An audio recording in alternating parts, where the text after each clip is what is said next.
finally to meet face-to-face with Vlad the Impaler. I mean Vladimir Putin, I'm sorry. While most naysayers were perched and ready to jump on old Trumper, and some did, he seemed to do very well. So let's just take a quick checklist. Did he mention to Putin that the Russians had been meddling in our elections? Yes, he did. And Putin, like a $2 crack whore on Backpage, looked at him straight in the eye and lied. He claimed he didn't do anything. He claimed he didn't do anything at all. Yada, yada, yada. It's all smoke and mirrors. He didn't do anything. Nummy. Yep. And the tone was described by Tillerson as robust and lengthy. That sounds more like a sexual encounter than a conversation. Mm-hmm. I'm just saying. Mm-hmm. But people think that he's getting involved in our elections, and I'm sure he is on an outskirt, but he's not like getting into the voting counting. He's just bleeding fake news. That's what they call trying to mess with the election. So he said he didn't do it, and the president pressed him. He's not going to tell that he did. He's just going to lie. So the Democrats are never going to get an answer that they like. They want President Trump to just keep on pounding him until he looks like an idiot. Okay. Second of all, the Syrian issue came up, and they agreed on some sort of ceasefire agreement. I don't know what that means, but the only reason this was accomplished was because Russians were getting a little stretched in the Middle East, okay? Right. They wanted to ensure that President Bashar Assad regime stayed in control. The Russians want him there. They don't want him removed. They use him as a puppet. Everybody knows that. It also allows them to resupply, reboot, and gives them time to concentrate on another front somewhere. So again, this benefits those sneaky Russians, not so much us, but at least it's some progress. As far as the Chinese go, we still need to press them to do more with North Korea and Kimmy over there.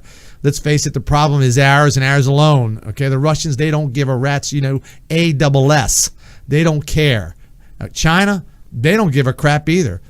Only if we tell them that we are very, very close to doing something radical and crazy ourselves, then we will get their attention. And only then will we get their attention. Okay, this is not a line in the sand. We all know how that went for Obama. It's more like a bait and switch and creative confusion. Add that in with the military exercises, sanctions, computer hacks, some espionage. We have to throw everything at them here. We just can't lay back and pretend it's going to happen, okay? Heck, if I was there, I'd even drop some pamphlets from the sky in Pyongyang, followed by a few billion tons of medical-grade marijuana. That should change the game plan big time, huh? Somebody's attention. That's right. Gotten. Like Parliament Funkadelic said, tear off this roof, sucker. Tear the roof off the sucker. We're going to turn this mother out. That's what I'm talking about. Speaking about funky, and I'm not in a good way, how about the New York mayor, de Blasio, flying into Germany now at the G20 Summit with protesters, and he's protesting against us. What in the world are you thinking? Even if you're a Democrat and you hate Trump, this is not acceptable. Okay, this is almost treasonous to have a guy that belongs in our organization, our democracy, going over and joining the protesters in Germany to protest against the president. This would never have happened when Obama was around because everybody was kissing his butt. Okay, that's bad. Speaking of which, if that wasn't bad enough, Obama is over there too, and he's meeting with the world leaders behind closed doors and an unofficial representative as he's screwing it all up for the President Trump. You can't do this, guys. How would you like it if we went ahead and followed you to your next job and badmouthed you and talked to you about your boss? How would that go over good?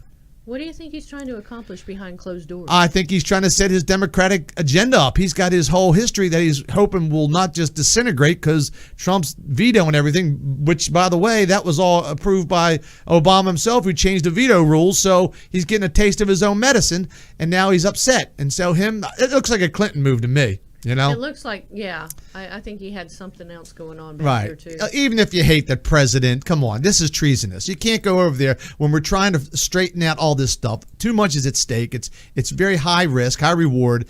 There's a lot of very delicate situations here where you have to negotiate, and we have a guy named de Blasio, the New York City mayor, over there bad-mouthing our president in front of the whole world. You got President Obama over there shoveling hot coal, stoking the ginning them all up. They don't need gin. They drink beer over there in Russia.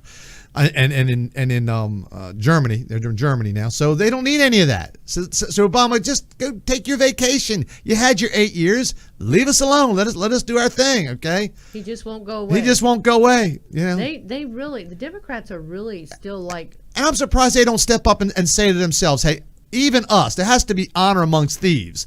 At some point, even Democrats got to go, hey, look, not so much. Let's not do this. This is a little too far, even for our crazy people. So, look, there is no love for this poor president, okay? None. The Dems have taken an unprecedented position and are now undermining our very own democracy in Europe. There's no love for the president from the hyper left. Right. So we're going to see how this pans out. Hopefully the president did his negotiating. It sounds like he did okay. We'll see. The Russians are very smooth at what they do. They set traps. They try to catch you. And but the Trump is not, he's not an idiot. So I know everybody thinks he is, but he's not. He's a smart guy. Okay, he didn't get wealthy and very rich by being an idiot. So he's a good guy. We'll see how he does.